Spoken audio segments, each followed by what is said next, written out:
Guys, good morning. So, andito tayo sa Ampalaya. Ayan, gumagapang na yung Ampalaya. Sana all ginagapang. Ayan. So, nilagyan ko siya ng ba't nalaglag?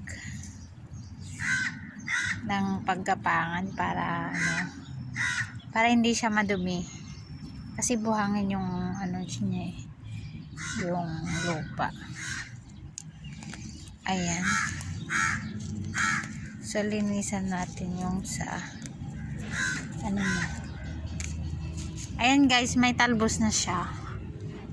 Ayan. Dami niyang usbong. And then, ito naman sa kabila. Ayan, meron siyang flower. At meron na siyang bulaklak. Ayan. Madami na siyang bulaklak guys. Ayun hanggang sa taas. Ito kasi yung una kong tinanim. Pag namunga to ng 4, okay na. O, di ba may ulam pa na, charot. Ayan. Tsaka meron namang upo. Gumagapang na yung upo. Malaki na yung upo namin. Kaso lang, alam paano to.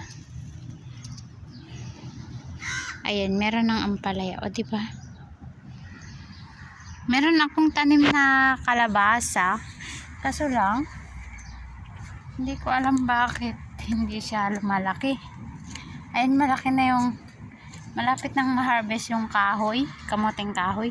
Ayan naman yung ating malunggay. Fresh na fresh.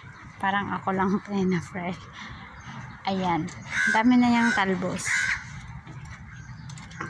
Yan, isang puno lang yan guys. Kinat siya, tapos ngayon may na siya, may mga dahon na. Ang healthy ng mga dahon na. Ayan, ang sarap ihalo sa gulay. Ayan. Ayan yung kamuting kahoy, malaki na siya.